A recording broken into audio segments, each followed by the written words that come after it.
नमस्कार प्यारे बच्चों, आपका स्वागत है हमारी इस ऑनलाइन क्लास में।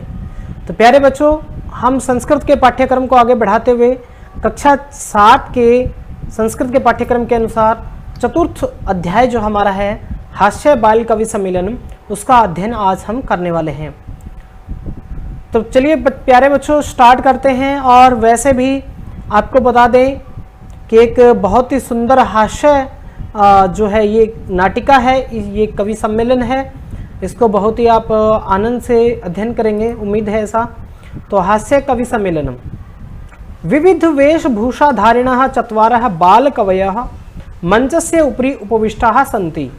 विविध वेशभूषाधारिण, विविध अनेक प्रकार की वेशभूषाधारिण, अनेक प्रकार की वेशभूषाओं को धारण किए हुए, चत्वारः चार, बालकवयः बालकवि, मंचस्य उपरि उपविष्टाः सन्ति, मंच के ऊपर बैठे हुए हैं। कि अनेक प्रकार की वेशभूषा को धारण किए हुए चार बाल कवि मंच के ऊपर बैठे हैं। अधः श्रोतारः हास्य कवितः श्रवणाय उत्सुकाः सन्ति कोलाहलं च कुर्वन्ति। अधः नीचे यानी मंच से नीचे, श्रोतारः हास्य कविता श्रवणाय, हास्य कविता सुनने के लिए, चुटकुले सुनने के लिए या हास्य कविता सुनने के लिए उत्सुकाः सन्ति, उत्सुक हैं, और कोलाहलम च कुर्वन्ति, और कोलाहल कर रहे हैं, शोर कर रहे हैं। संचालक है, संचालक आता है, कहता है अलं कोलाहलेन, अरे आवाज मत कीजिए, आवाज मत कीजिए। अद्य परम हर्षस्य अवसरः, आज बड़े ही हर्ष का अवसर है। यत् अस्मिन् कवि सम्मेलने काव्याहंतारः काल यापकाः च भारतस्य हास्य कवि धुरंधराः समागताः सन्ति। कि हमारे आज के इस कवि सम्मेलन में बहुत ही धुरंधर, बहुत बड़े धुरंधर हास्य कवि यहाँ पधारे हुए हैं। एहि करतल ध्वनिना वयम एतेषां स्वागतम कुर्मः।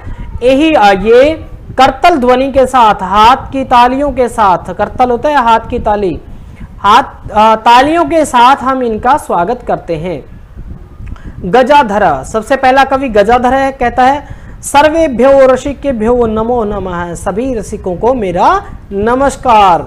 प्रथमं तावत् अहम आधुनिकं वैद्यम उद्दिश्य स्वकीयं काव्यम श्रावयामि। अद्य प्रथम सबसे पहले तावत् अहम, इसलिए मैं आधुनिकम वैद्यम उद्दिश्य, आजकल के वैद्य डॉक्टर जो होते हैं उनको उद्देश्य करके स्वकीयम काव्यम श्रावयामि, अपनी कविता सुनाता हूँ। कि मैं आजकल के जो वैद्य हैं, डॉक्टर हैं, उनको उद्देश्य करके मैं अपनी कविता सुनाता हूँ। कहता है वैद्य राज नमस्तुभ्यम यमराज सहोदर, यमस्तु हरति प्राणान वैद्य प्राणान धनानि च।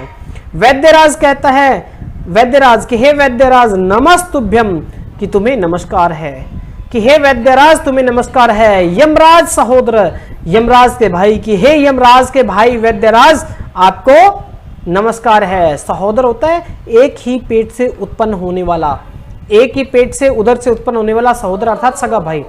कि हे सगे भाई, है यमराज के सगे भाई आपको नमस्कार है। यमस्तु हरति प्राणान, यमराज तो केवल प्राणों को हरता है। वैद्य प्राणान धनानि च, लेकिन वैद्य जो होता है वो प्राण और धन दोनों का ही हरण करता है। सर्वे उच्चे हसंती, सब जो है जोर जोर से हंसते हैं।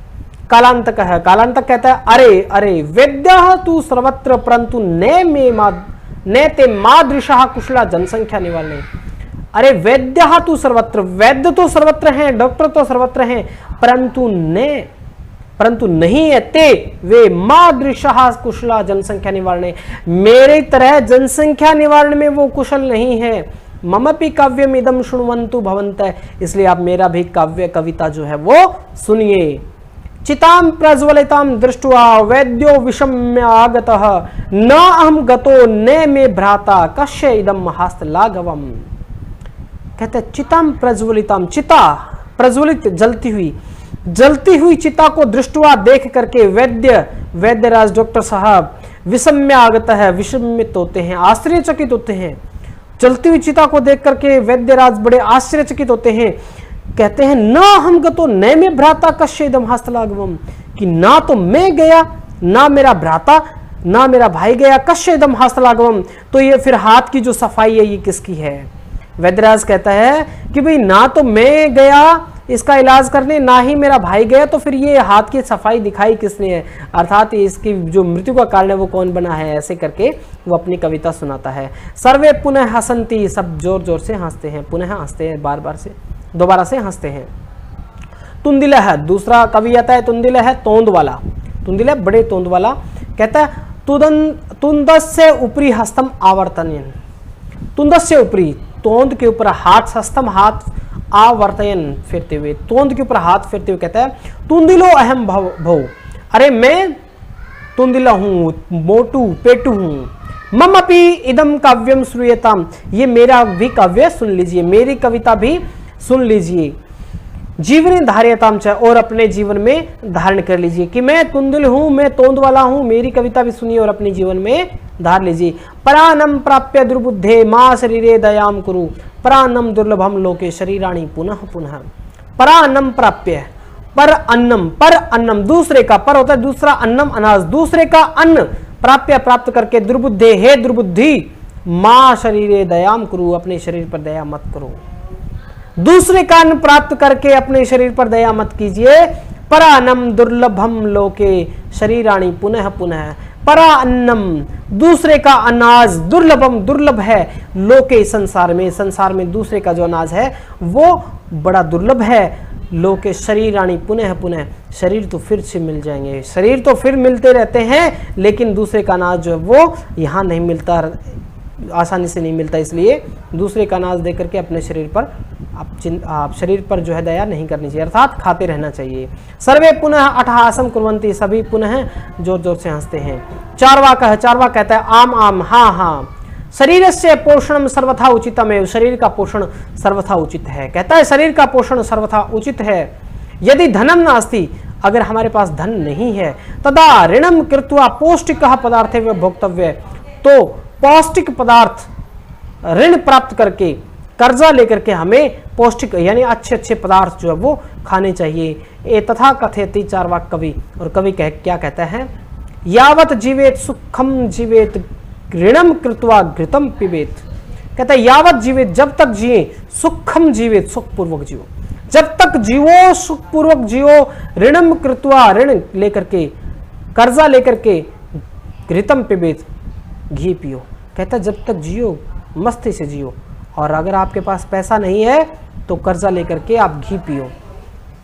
श्रोता कहते हैं त्रिहि ऋणस्य प्रत्यर्पण कथम, तो फिर ऋण का प्रत्यर्पण कैसे, कि ऋण चुकाएंगे कैसे। चारवाक कहता है श्रूयता मम अवशिष्टम काव्यम, अरे मेरा अधूरा काव्य सुन तो लीजिए, मेरा अधूरा जो काव्य है वो सुन तो लीजिए। यावत जीवेत सुखम जीवेत ऋणम कृत्वा घृतम पिबेत, घृतम पित्वा श्रमम कृत्वा ऋणम प्रत्यर्पेत जना, कि घृतम पित्वा, घी पी करके, श्रमम कृत्वा, श्रम करके, मेहनत करके, ऋणम प्रत्यर्पेत जना, लोगों को अपना ऋण जो है वो चुकाना चाहिए। घी पियो, लेकिन इसका मतलब घी पी के सोना नहीं है, आपने जम के मेहनत करनी है, मेहनत करके दूसरे का जो ऋण है वो चुकाना है। काव्य पाठ श्रवणेन उत्प्रेरित एक बालको अपि आशु कविताम रचयति, कविता सुन करके एक प्रेरित होकर के एक बालक भी आशु कविता कहता है। आशु कविता होती है जो कविता तुरंत प्रभाव से तैयार की जाती है, तुरंत प्रभाव से रचित की जाती है। हास पूर्वकम च श्रावती, और हंसते हुए सुनाता है। बालक कहता है श्रूयताम भो मम अपि काव्यम, अरे सुनिए सुनिए, अरे सुनिए मेरी कविता भी सुनिए। गजाधरम कविम चैव तुंदिले भोज्य लोलुपम, कालांतकम तथा वैद्य चारवारकम च नमम्यहम, कहता है गजाधरम कविम, गजाधर कवि को, च एव और, तुंदिले भोज लोलुप्यम और भोजन के लालची तुंदिल को, कालांतकम तथा वैद्यम, कालांतक और वैद्य चारवाक को, च नमम्यहम, मेरा नमस्कार है, इन चारों को मैं नमस्कार करता हूँ। काव्यम श्रावित्वा, काव्य सुना करके, हा इति कृत्वा हस्ति, ये काव्य सुना करके हा करके हंसता है। अन्य चापि हसंती, और दूसरे भी हंसते हैं। सर्वे गृहम गच्छन्ति, और सभी अपने घर चले जाते हैं। तो ये काफ़ी इंटरेस्टिंग था, काफ़ी सुंदर रमणीय मनोरम था ये अध्याय। उम्मीद आपको पसंद आया होगा। इस तरह की कविता आप भी करने की कोशिश कीजिएगा। और इसके बाद में शब्दार्थ हैं, यहाँ दिए हुए शब्दार्थ, ठीक है, ये आपने नोट डाउन कर लेने हैं। ये जो उच्चारण के लिए शब्द दिए हैं, इनको उच्चारित करना आपने बोलकर देखना है। इसके बाद में आपने ये रिक्त स्थान भरने हैं, ये पाठ के आधार पर ही है, ठीक है। इसके बाद में जो है ये अभ्यास के कार्य आप करेंगे और उम्मीद है आपको अच्छे से समझ में आया होगा। फिर लास्ट में एक कहानी दी गई है, इस यहाँ से इस मंजूषा में से आपने ये जो शब्द दिए हैं इनकी सहायता से इस कहानी को आपने पूरा करना है। तो बच्चे ये यहाँ विलोम पद है, विपरीतार्थक है, तो ये आपने यहाँ पर मैच करने हैं, ठीक है। तो आप ज़रूर करेंगे, उम्मीद है समझ में आया होगा। अगर कहीं कोई दिक्कत आती है तो कमेंट करके आप पूछ सकते हैं, बता सकते हैं। वीडियो देखने के लिए बहुत बहुत धन्यवाद। ऐसे ही हमारे चैनल के साथ आप जो है जुड़े रहिएगा।